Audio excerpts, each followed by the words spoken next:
Aleluya, paz de Cristo. Amén. Aleluya, gloria sea el Señor. Hoy estamos en un domingo de victoria, donde día a día podemos ver la gloria de Dios, porque Él nos guarda y Él nos lleva de triunfo en triunfo y de victoria en victoria.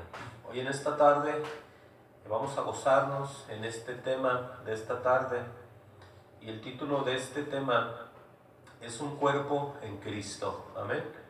Porque si bien se sabe que hay demasiadas denominaciones y hay mucha gente que no entiende o no sabe o no quiere ver en su Biblia cuál es el verdadero cuerpo del Señor o de qué manera se tienen que comportar, es también debido a las enseñanzas que ellos reciben, debido a las congregaciones, a los lugares donde ellos están congregados.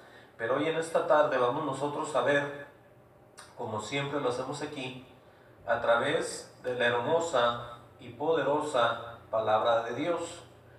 Y lo repito, el tema es un cuerpo en Cristo. Tenemos que ver que el cuerpo de Cristo es la iglesia, pero la iglesia que es movida por el Espíritu Santo. No es cualquier otro grupo que se quiera unir, cualquier otro grupo que quiera hacer bola en otro lado, o muchos que digan aquí nosotros vamos a empezar. Si son guiados por el Espíritu, tienen la seguridad de que son hijos de Dios.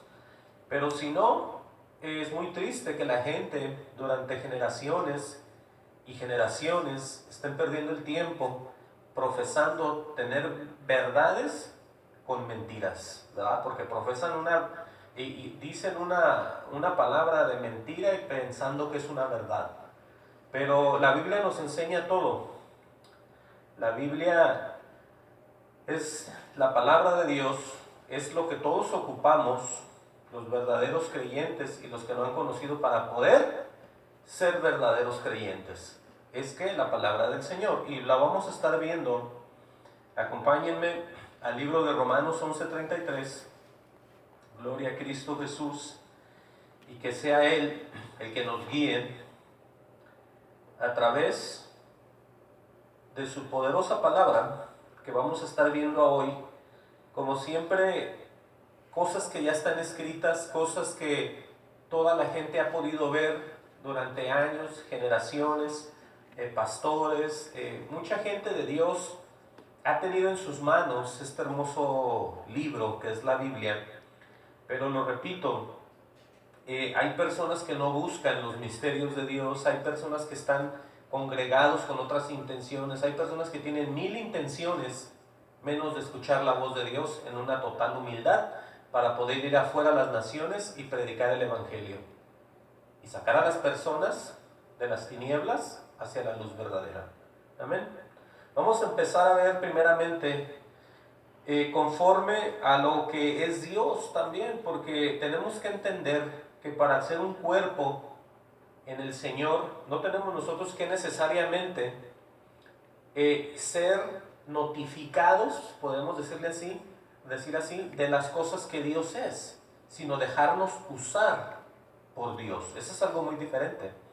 Por eso vamos a ver qué hay en cuanto a que muchas cosas de parte de Dios que el pueblo, oigan bien, vamos a empezar por el pueblo de Dios o el cuerpo de Cristo, no entiende y se rehúsa a obedecer al mismo Dios porque no entienden. Ahora, nosotros somos llamados a movernos en su espíritu, entendamos o no, querramos o no. ¿Por qué? Porque el que nos va a guiar, el que nos va a mandar y a mover es el Señor, el Espíritu de Jesús, el Espíritu Santo. Pero vamos a ver qué dice Romanos 11:33. Fíjense lo que dice aquí, algo muy claro para todos aquellos que desesperan en cuanto al Evangelio de Dios. Dice ahí, oh profundidad de las riquezas, oigan bien, de la sabiduría y de la ciencia de Dios. Quiere decir que nos está diciendo el Señor ahí que hay unas riquezas muy hermosas de parte de Dios, porque las riquezas no nomás son manifiestas en metales o en oro o en cosas preciosas que la gente piensa que todo es riqueza. Si a un cristiano la riqueza puede ser el gozo o es el gozo del Señor. Es una riqueza para alguien que ama a Dios. Esa es una riqueza para alguien que ve de qué manera se manifiesta este Dios, su bondad. Pero yo voy a decir esto, nuestro Dios, una de tantas riquezas que Él tiene, podríamos nosotros decir que es la benignidad, eso, la paciencia y la longanimidad. Ahora, para poder seguir aquí, vamos a ver, porque eso está escrito también, acerca de la benignidad, la paciencia y la longanimidad. Eso está dentro de lo que es la riqueza de Dios, pero mucha gente ignora porque no entienden paso por paso cómo están puestas estas riquezas en Dios. Supongamos, vamos a ver lo que es la palabra benignidad. La benignidad es una actitud amable, bien intencionada y carente de severidad. O sea, el carácter de Dios se manifiesta en esa manera también. Mucha gente dice, bueno, no, es que Dios hace esto, yo hice esto, pero Dios no vi que me llamó la atención. Pero es que el carácter de Dios es amor y está caracterizado de muchas maneras. Por eso aquí en la Biblia dice, profundidad de las riquezas de la sabiduría de la ciencia de Dios. Ahorita vamos a leer más abajo, pero quiero mostrarles estos 3 puntos. Lo repito, benignidad, paciencia y longanimidad. Ahora, esas características las tiene Dios para con la gente. Por eso es una gran riqueza. Pero vamos a leer más aquí. Dice que la paciencia, ¿qué es la paciencia de Dios? Es la actitud del que sabe soportar las adversidades sin protestar. O sea, nosotros le fallamos a Dios constantemente, de 1000 maneras, y si fuera por Él y por nuestras fallas, ya no estuviéramos aquí. Pero Él tiene paciencia para con nosotros. Ahora, la benignidad, pues la benignidad de Dios, bueno, es la nobleza y su generosidad. Por eso, conociendo un poco de las riquezas que son innumerables, lo voy a poner así porque es cierto, vamos a seguir leyendo pues aquí en Romanos 11:33, lo repito, oh profundidad, imagínense, de las riquezas, de la sabiduría y de la ciencia de Dios. Y luego dice, cuán insondables son sus juicios e inescrutables sus caminos. Ahora, vengo diciendo esto o lo vengo introduciendo primero, para que nosotros entendamos por qué tenemos que pertenecer y no renegar tanto al saber que tenemos un Dios que tiene todos estos detalles. Supongamos cuando dice cuán insondables son sus juicios, o sea, alguien ve que Dios trae juicios sobre alguien y lo primero que dice, ¿por qué hizo eso?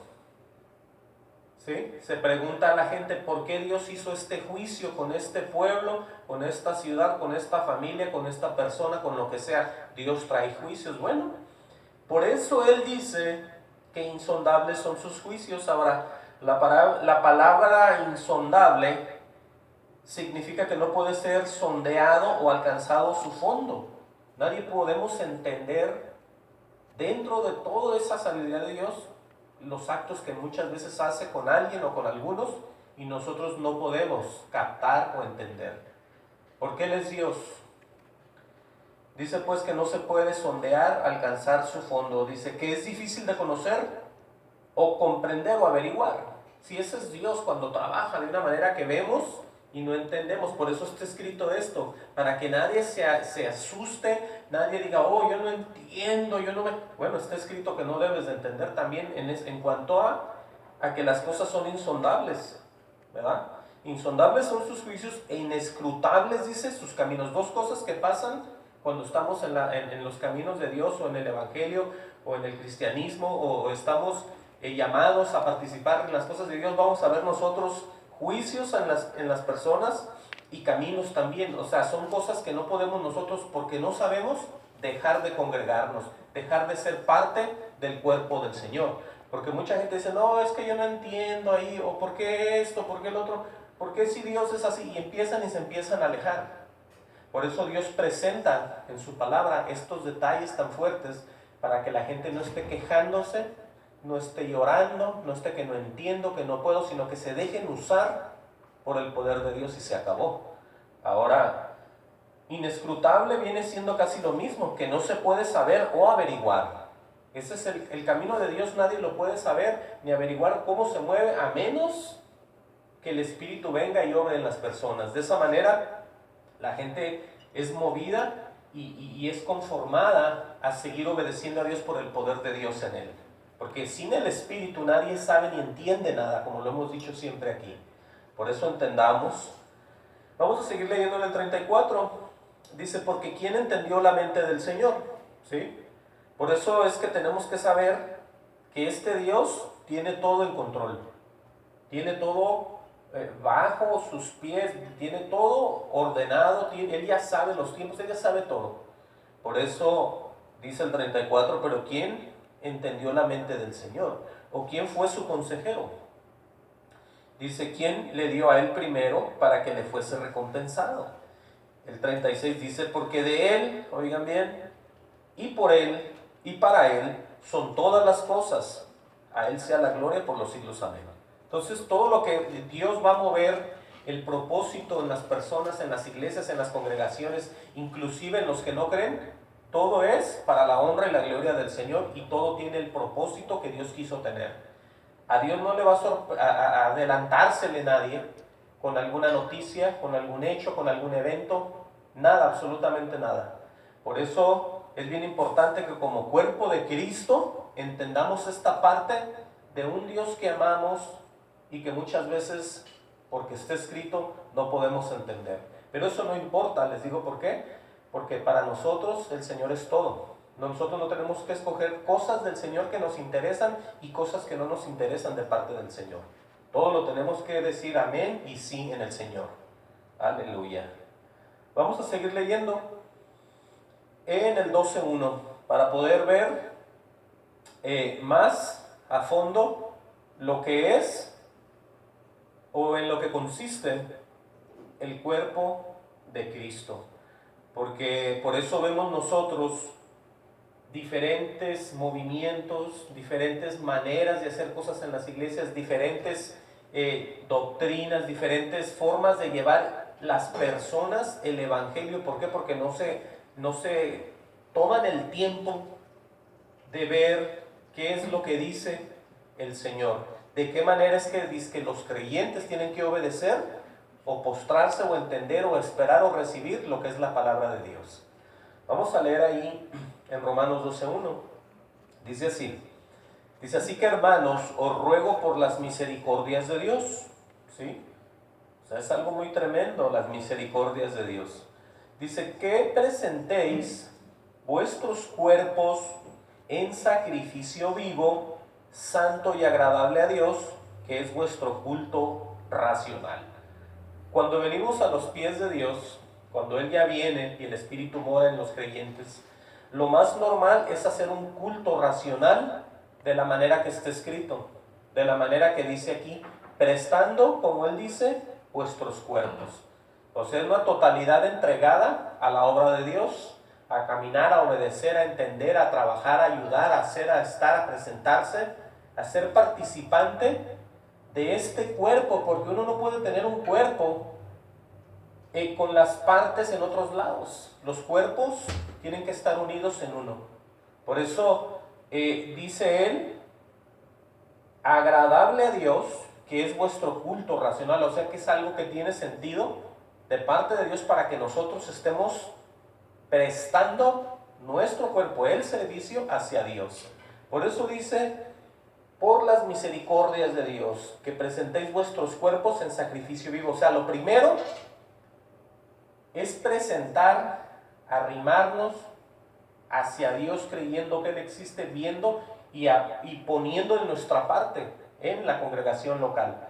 Porque hay gente que nomás va una semana, hay gente que nomás va un día y luego vuelve al otro día y nunca nomás están sentados, pues no hacen nada ni en el trabajo ni en la iglesia, no son participantes de nada. Eso no es prestar el cuerpo, eso no es entregarse totalmente. ¿Por qué? Porque ellos nomás están de oídas, ¿verdad? De oído, no son hacedores, son oidores, pero no hacedores de la palabra. Entonces aquí está la exhortación a que ese cuerpo se preste. ¿Para qué? Para lo más normal, que es un culto racional. obviamente todo en el Señor. Y luego dice en el 2, dice, oigan bien aquí, no os conforméis a este siglo, porque eso es lo que lo saca de la voluntad, del propósito, del camino, de la santidad, de la unión con el cuerpo, el siglo presente, el mundo. Por eso dice luego, no os conforméis a este siglo. Vamos a ponerle algo aquí a la Biblia y vamos a darle vuelta, o vamos a visitar el libro de Pedro, primera de Pedro 1:14, que él nos habla, ¿sí? Uno de los que le falló al Señor, uno que dijo que iba a dar la vida por él, uno que dijo yo voy a hacer esto, le falló. Él es el mismo que en esta carta o en este libro nos empieza a dar una enseñanza acerca de una vida santa. El mismo que dijo, ¿verdad? Y habló con el Señor y ya nos acordamos de esa historia. Pero ¿qué dice Pedro en cuanto a una vida santa? Y el no perdernos o no pensar en el mundo de donde Dios ya nos sacó. Vamos a ver qué dice primera de Pedro 1:14 con relación a esto que venimos hablando. Dice en primera de Pedro 1:14, dice, como hijos obedientes primeramente, porque es que si tenemos a un Dios como Padre, nosotros somos los hijos y tenemos que, por ley divina, ser unos hijos ¿qué? Obedientes. Dice, tiene una coma y dice, no os conforméis a los deseos que antes tenías estando en vuestra ignorancia. Quiere decir que entonces todos aquellos que se digan ser cristianos pero no tomen en serio el haber sido llamados, el haber sido puestos como hijos de Dios, el haber sido con algún propósito de parte de Dios para con ellos están ignorando totalmente lo que Dios les ha hablado, lo que Dios les quiere dar, los va a entregar, o donde Dios los quiere llevar. Por eso dice que andemos como hijos obedientes. Dice, no os conforméis a los deseos que antes tenías estando en vuestra ignorancia. Del ejemplo de que antes nosotros inclusive juzgábamos a los cristianos, nos reíamos de ellos, blasfemábamos, ¿sí? En ignorancia, y eso nos llenaba de gozo, porque nos burlábamos y no nos importaba nada. Pero hoy, si tú eres llamado a ser parte del cuerpo del Señor, tienes que entender que ya Dios te está llamando a una familia diferente, a un comportamiento diferente, te está sacando de un mundo de donde Él sabe, y tú también, no conviene y lleva a muerte. Por eso no es bueno que la gente hoy en día en las iglesias locales que se digan ser del Señor estén otra vez en ignorancia. No, ellos vienen, ellos asisten, ellos hacen todo y se portan bien y saludan y dan hasta abrazos, pero Dios los ve por sus hechos, quizás, y dice, bueno, es que están de una manera muy ignorante en las congregaciones. Dice en el 15, sino como aquel que os llamó es santo, ser también vosotros santos, oigan bien, en toda vuestra manera de vivir.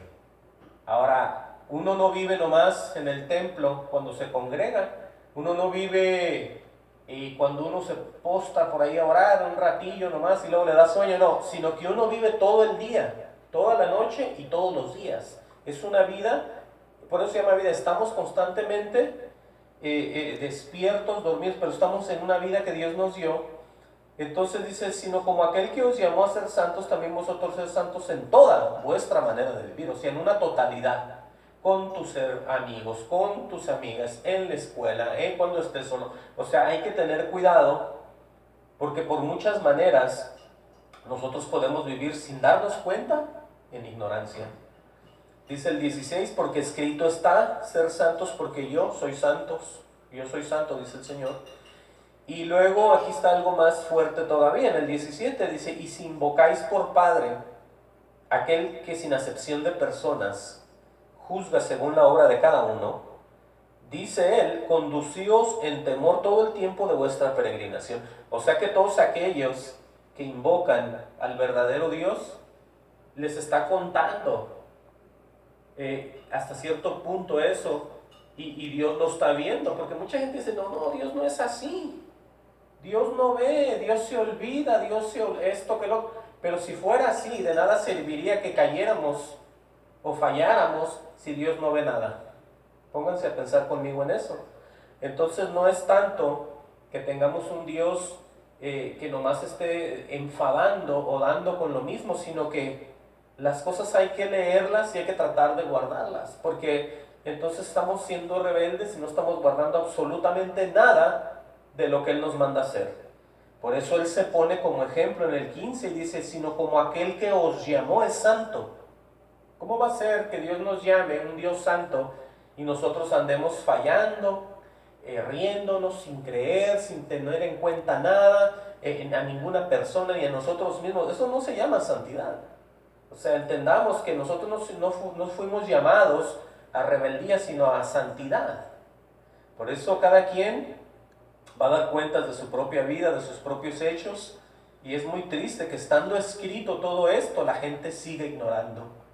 Por eso es fuerte esto, dice, si invocáis al Padre, ¿verdad? Aquel que sin acepción de personas juzga según la obra de cada uno. O sea, todo lo que hagamos va a ser juzgado, va a ser puesto, y Él va a ser el juez, y de hecho es el juez. Pero vamos a ver qué más sigue diciendo acá. Vamos de regreso a Romanos, donde nos quedamos, Romanos 12:2, donde el apóstol Pablo sigue diciendo, dice, no os conforméis a este siglo. Bueno, ya vimos por qué. Dice, sino transformaos por medio de la renovación de vuestro entendimiento. Si como alguien se va a renovar, como dice aquí, ¿cómo se van a renovar de su entendimiento si ni siquiera reciben nada? Ni siquiera prestan su corazón, ni siquiera tienen la paciencia, el amor, la tranquilidad de llegar y sentarse y escuchar, sino que están viendo el teléfono, se están durmiendo, están pensando, están preocupados, están en todo menos aquí.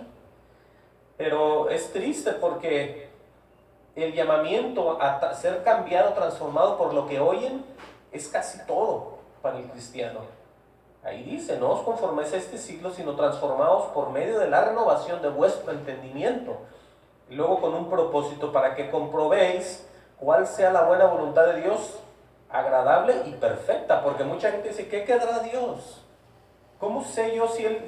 No entiende ni sabe nada? ¿Por qué? Porque no se toman el tiempo, absolutamente nada de lo que estoy diciendo, ni de lo que estamos viendo hoy en esta tarde. Sí, ellos no pueden comprobar nada. Dicen, no, eso que lo haga el pastor. O el que me diga, él es el que sabe. O el líder, o fulano, o el diácono, o el evangelista, o quien sea por ahí, que él me diga. No, tú no estás llamado a estar averiguando por terceras personas. ¿Sí? Tú estás aquí como cuerpo del Señor, y Dios habla de esa manera y dice tú y tú. ¿Sí? Es necesario que la gente entienda que ellos mismos son los que tienen que renovarse, no a través de alguien más, sino por lo que Dios les está dando a que hagan. Dice en el 12:3, dice, digo pues por la gracia que me es dada, dice el apóstol Pablo, dice, a cada cual que está entre vosotros, que no tenga más alto concepto de sí que el que debe de tener. Dice, sino que piense de sí con cordura, conforme a la medida de fe que Dios repartió a cada uno. Amén a eso. Dice el 4, porque de la manera que en un cuerpo tenemos muchos miembros, dice así, aleluya, dice, no todos los miembros tienen la misma función. Y luego empieza ya a ver a lo que veníamos hablando al principio, que cuando Dios le habla al cuerpo, es para que trabajen como un solo cuerpo. No para que vengan un día y ¿dónde está el hermano? ¿Dónde está la hermana? No, pues ya no vino, no, pues ya no se cuenta con ese cuerpo del Señor. Alguien más tiene que tomar su lugar.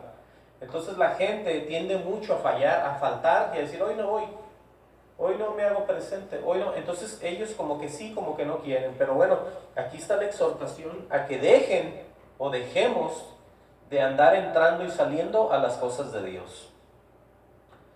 Aleluya. Dice entonces,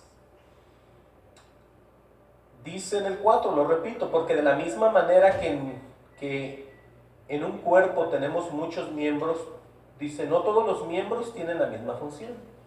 Dice así nosotros, oigan bien esta parte, porque hoy en día, voy a decir esto antes de leer aquí en el 5, hay muchos que se llaman ser cristianos, que se llaman ser hijos de Dios, que se llaman ser personas que están de alguna manera invitando a otras personas a sus congregaciones para que sean parte de su denominación, de su religión, le podemos hacer así.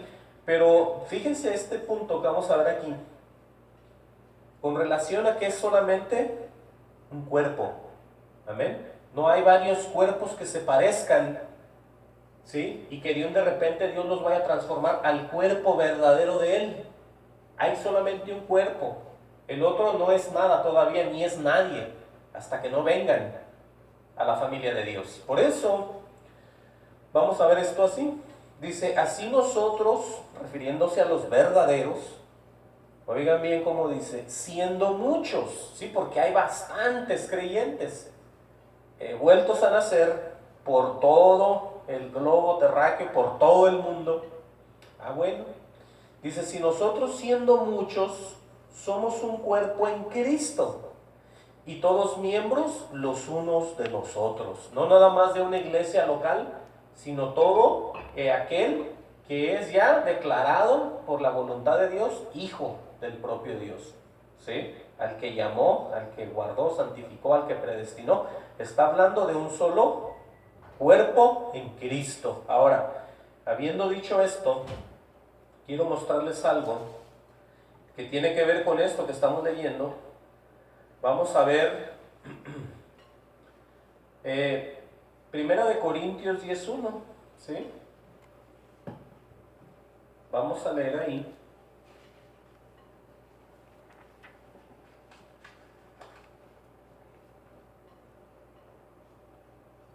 Gloria a Dios. Primera de Corintios 10:1. Acuérdense lo que viene diciendo Pablo en esta carta a los romanos. ¿Qué dijo él? Lo vamos a ver ahí, vamos a repetir esa parte.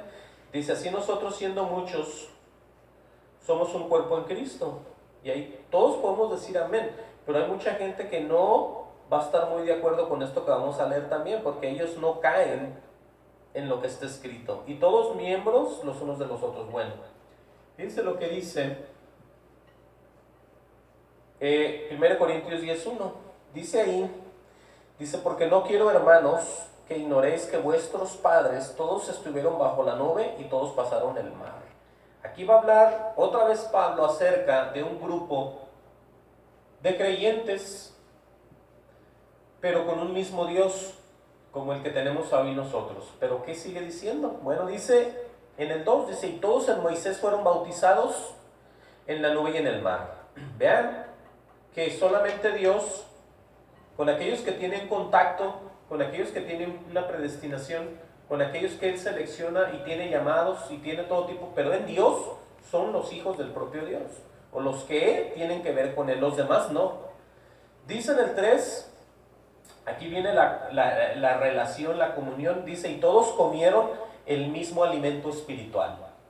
Quiero que sepan que no en todas las iglesias se toma o se come el mismo alimento espiritual, ¿sí? Y me refiero a la palabra del Señor, me refiero a la verdad, no me refiero a la Santa Cena, no me refiero a la misa católica, no me refiero al pan y al vino, no me refiero a la hostia, no me refiero a nada de eso, sino que me refiero a lo que dice aquí, al mismo alimento espiritual.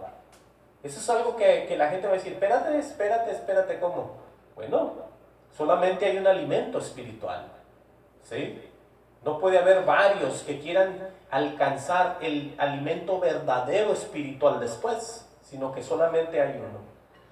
Dice en el 4, dice con relación a todos ellos, los que andaban con Moisés, dice, y todos bebieron la misma bebida espiritual, oigan bien, ya comieron y ya bebieron, pero todo fue espiritual y fue del Dios verdadero. Por eso ellos sabían en quién habían creído. Ellos sabían, Moisés sabía quién era este Jehová, y todos los que creían, por eso era este alimento real y verdadero, alimento espiritual y bebida espiritual. Porque hoy en día no en todas las congregaciones hay estas dos cosas. Sigue diciendo ahí, en el 4, dice, y todos bebieron la misma bebida espiritual. Y luego tiene una coma y dice, porque la bebían de la roca, dice, porque bebían de la roca espiritual que los seguía. Y luego tiene otra coma y dice, y la roca era Cristo. Ahí es ya donde muchas denominaciones, religiones, grupos religiosos quedaron absolutamente fuera. Porque nadie, absolutamente nadie, que no esté en Cristo, es de Cristo. No, pero que parecen y que son buenas personas, eso no tiene nada que ver. Aquí nosotros estamos hablando de cuando ya Dios viene a las personas, a las congregaciones y las hace iglesias porque Él los saca. Sí, es que la gente se hace iglesia, pero no quiere decir que sean reales ni verdaderos.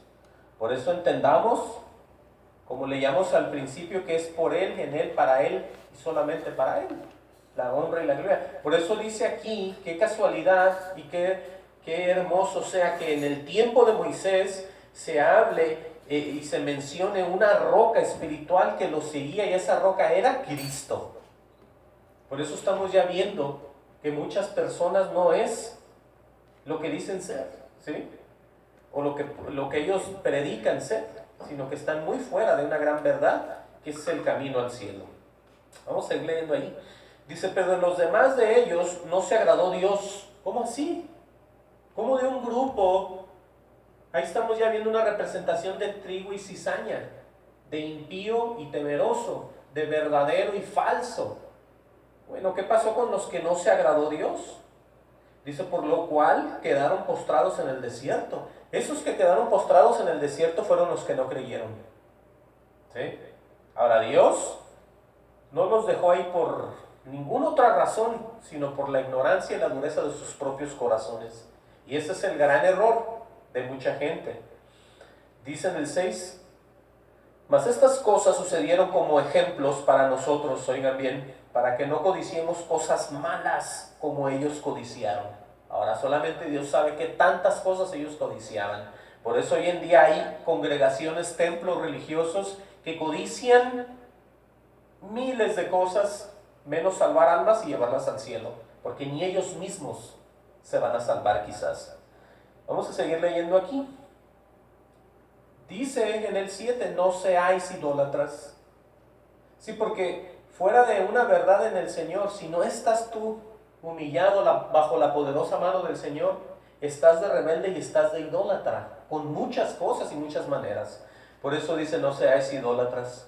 Como algunos de ellos, según está escrito, se sentó el pueblo a comer y a beber y se levantó a jugar, y eso es lo que hacen.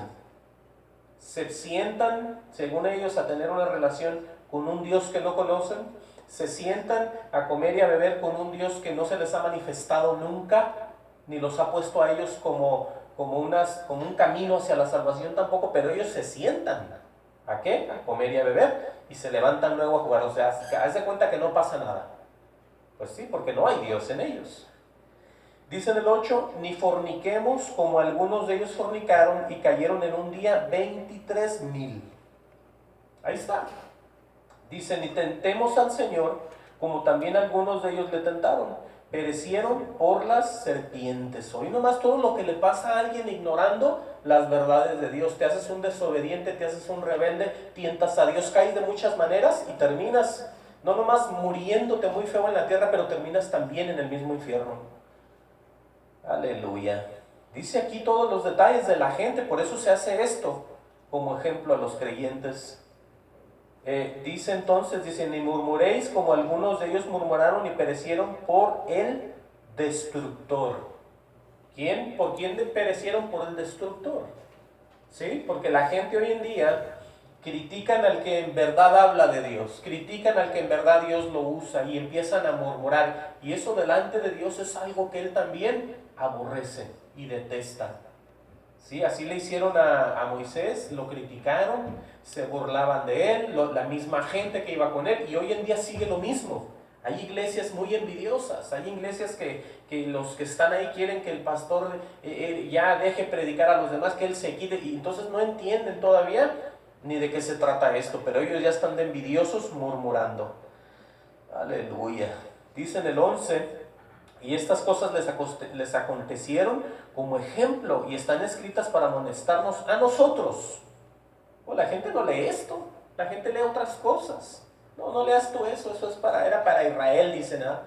No, pero aquí está que está hablando de los creyentes, ¿sí? Del cuerpo del Señor. Aleluya. Dice, ¿cómo dice el 11? Y estas cosas les acontecieron como ejemplo y están escritas para amonestarnos a nosotros, a quienes han alcanzado los fines de los siglos. Dice, así que el que piensa estar firme, mire que no caiga. ¿Sí? Por eso es la sabiduría. ¿Cuál es el principio de la sabiduría? El temor al Señor. Y el que no tiene temor va rumbo a un camino muy negro, a un destino que él no ve ni sabe. ¿Sí? Por eso dice, así que el que piensa estar firme, mire que no caiga. Está dándote a entender que te mantengas siempre en el temor de Dios. Dice, aleluya, no nos ha sobrevenido ninguna tentación que no sea humana, pero fiel es Dios que no os dejará ser tentados más de lo que podéis resistir, sino que dará también juntamente con la tentación la salida, para que podáis soportar. Y luego el 14, por tanto, amados míos, huid de la idolatría. O sea, no te pongas a ver cosas que Dios no te llama a hacer, ni a pensar, ni a sentir, sino mantente siempre en el que va a decir Dios. Dios me va a hablar, Dios me va a usar, me espero, me callo, esperando siempre en Él. Por eso dice el 15, dice, como a sensatos os hablo, juzgar vosotros lo que digo. Y aquí ya habla otra vez acerca de las cosas espirituales, de las bendiciones, del pan que bajó del cielo, de la verdadera alimento del cristiano.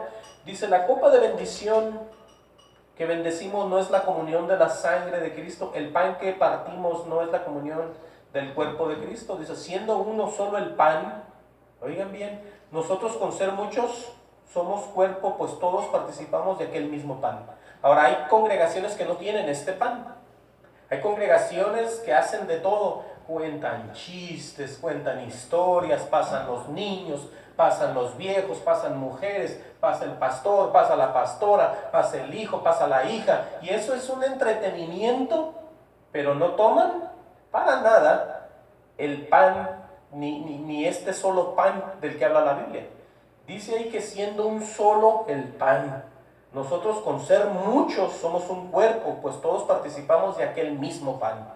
Y ahí es donde mucha gente está recibiendo un alimento que para nada les está ayudando. Es lo que se mueve hoy. Vengan, gócense con nosotros, ¿verdad? ¿Pero de qué? ¿En la carne o en el espíritu? Gloria al Señor. Por eso están muchas exhortaciones aquí, hablando del pueblo de Israel. Todavía dice, mira Israel, según la carne, los que comen de los sacrificios, dice, no son partícipes del altar. Dice el 19, ¿qué digo pues? ¿Que el ídolo es algo? ¿O que sea algo lo que se sacrifica a los ídolos? Antes digo que lo que los gentiles sacrifican, a los demonios los sacrifican y no a Dios. Dice, y no quiero que vosotros os hagáis partícipe con los demonios. Dice, no podéis beber de la copa del Señor y de la copa de los demonios, ni podéis participar de la mesa del Señor y de la mesa de los demonios. O provocaremos a celos al Señor, o somos más fuertes que Él. Ninguna de esas cosas se puede hacer. Cuando dice de estas mesas, la gente luego trae la Santa Cena. Se trata de tu obediencia, ¿sí? De lo que tú oyes, de la voz del Señor. Porque los actos que hagamos nosotros dentro de las congregaciones pueden ser todas hipócritas. Pueden ser todas muy santurronas y de nada sirven.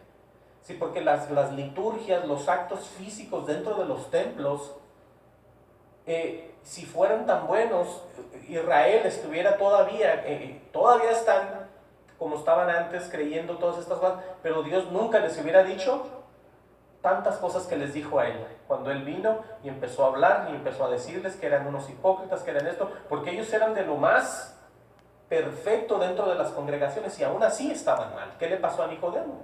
Que dijo, eres un maestro tú y no sabes esto, le dijo. O sea, todos los agarraba en las mentiras. Entonces no es bueno que alguien se quiera cubrir con liturgias dentro de los templos y pensando que por eso Dios lo va a amar y lo va a querer más que nunca. Cuando Dios sabe sus frutos, Dios sabe el corazón, Dios sabe por sus frutos los conoce Dios y nos conoce a todos. Aleluya. Ahí vimos ya cómo, por eso, regresemos aquí a Romanos otra vez, Romanos 12:5, perdón, dice: así nosotros, siendo muchos, somos un cuerpo en Cristo y todos miembros los unos de los otros. Por eso no es fácil cuando alguien lo invita: oh hermano, venga a la congregación. Uno llega a la congregación y dice: bueno, aquí que empieza uno a ver cosas que no sirven para nada, honestamente, y están todos sentados aplaudiendo, gritando, y ahí se la llevan, y luego otro servicio, y luego otro, y luego rejuntan dinero, y pasa y de esto, y ahí y ese es el servicio. Ahí salen todos hasta con sueño, salen otros hasta cansados, nadie sale lleno de gozo en el espíritu porque no pasó nada. Por eso entendamos cuál es el alimento que están recibiendo como un cuerpo en Cristo. Sí, porque hoy en día todos jalan para donde quieren. Gloria sea el Señor. Dice en el 6, Romanos 12:6, dice: de manera que teniendo diferentes dones, según la gracia que se nos es dada, dice, si el de profecía, úsese conforme a la medida de la fe, o si servicio, en servir, o el que enseña, en la enseñanza, el que exhorta, en la exhortación, el que reparte, con liberalidad, y el que preside, con solicitud, el que hace misericordia, con alegría. O sea que cada quien, sí, eso es a lo que yo hago mucho énfasis en veces, de que la gente es llamada con un propósito de parte de Dios. Y la gente no lo ve así cuando llega a la iglesia. Ellos quieren siempre y voltean hacia el púlpito. Y dicen: algún día voy a estar yo ahí. Algún día. Es como el que va a un trabajo secular, ¿sí? Y le hacen una entrevista. Y le dicen: ¿cómo te ves tú en 5 años ahorita? O yo me veo en esa silla donde usted está. Sí, así no es aquí. Él no va a ser el gerente general de la compañía algún día, no, porque para eso hay otras personas, hay grupos que se mueven económicos, y entonces un trabajador ahí quiere luego ¿qué? La silla general ahí, ser el jefe. Le dice: no, pues el que sigue. Y ni aún así ahí quedan bien, mucho menos aquí. ¿Sí? Las cosas de Dios son celestiales, el alimento, la bebida y los dones con medida. Por eso la gente no entiende y dice: no, yo tengo años, pues ahí te vas a quedar. Ese es el gozo, a eso fuiste llamado. Hay gente que no entiende todas estas partes y le molestan aparte de eso. Por eso entendamos que aquí hay gente con todos estos dones, ¿sí? Según la gracia que se nos es dada, dice el Señor. Pero dice en el 9, aleluya, dice: el amor se hace en fingimiento. Ahí es donde ya mucha gente ya la agarró el Señor también, ya reprobaron el test. La prueba ya la fallaron. ¿Sí? Porque empiezan los que decimos hoy que son ¿qué? Hipócritas. ¿Sí? Como en la iglesia, solamente cuando lo ven a uno por primera vez y este es nuevo y mira, te siéntate aquí, mira, dale una agüita, mira, ponte aquí. Y ya después ya ni nadie le interesa nada. O sea, un amor tiene que ser, dice la Biblia, sin fingimiento. Ahora vamos a ver nosotros el propósito, como dice en 1 Timoteo 1:5, el propósito de este mandamiento es el amor nacido del corazón. Todas aquellas personas que empecemos a tratar a nuevos creyentes, a nuevas personas, o que los traigamos a Cristo, tenemos que ser un tipo Cristo para ellos. Sí, porque si nosotros empezamos de hipócritas, empezamos mal. Por eso la Biblia nos exhorta y el amor sea sin ¿qué? Sin fingimiento, porque hay gente muy hipócrita, que solamente ahí te da la mano, te saluda: hermano, siéntese aquí, mire, tengo una agüita, y ya después ni te ven, ni te saludan, ni nada. Y no porque se haya acabado el amor, sino porque es que así lo hacen. Pero para muchas personas las enredan con doble forma de ser. Dice en 1 Timoteo 1:5, pues el propósito de este mandamiento es el amor. El propósito, cuando ya Dios habla, dice que es derramado sobre nuestros corazones. Por eso dice: es el amor nacido del corazón, porque el corazón del hombre es malo, pero cuando el Espíritu ya mora, ya nace un amor de parte de Dios para los otros hermanos del mismo cuerpo. Dice ahí que sea un amor nacido del corazón, limpio, de buena conciencia y de fe no fingida. Eso está en 1 Timoteo 1:5. Por eso aquí en Romanos, Pablo lo dice también, El amor se hace en fingimiento. Dice, aborrecer lo malo, seguir lo bueno. Es como el cuerpo de Cristo tiene que entender cómo se debe de mover, cómo debe de pensar, cómo cuando usted vaya a una iglesia, si usted ya entendió estas verdades, usted va a poder ver a donde lo manden o donde lo inviten, y usted va a decir, bueno, esta iglesia está mal, ¿verdad? Y usted va a poder ser un testigo fiel de decir, bueno, yo me apego a lo que está escrito, pero las otras personas no. ¿Qué voy a hacer? Usted puede orar por ellos, pero usted cuando menos va a ser una persona sabia en el Señor. Si ya no va a ser como los que no tienen ni se preocupan de lo que está escrito. Porque más avanzan los tiempos y más mucha gente está dejando la palabra del Señor. Esto es aburrido para muchas personas. Esto es demasiado, da sueño, enfada, cállese.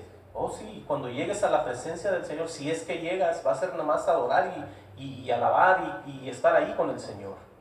Yo no sé cómo le van a hacer muchas personas. Vamos a seguir leyendo aquí. Dice en el 12:10, dice, amados los unos a los otros con amor fraternal. Si ahí está otra vez ese amor del que está hablando, no fingido. El amor fraternal es el amor del Padre. Y alguien que no ha vuelto a nacer no conoce el amor del Padre. No puede él amar, él sí tiene alguna forma de ser ahí, pero no un amor fraternal, porque ni conoce quién es el Padre. Por eso estas cosas no toda la gente las van a entender, ni van a poder decir amén con lo que estoy diciendo. Dice, amados los unos a los otros con amor, ¿qué? Fraternal. En cuanto a honra, prefiriendo los unos a los otros. Si mucha gente dice, no, usted tiene que hacer eso, no, pero la Biblia te dice, honra prefiriéndonos los unos a los otros. Hay preferencias, es lo que está escrito.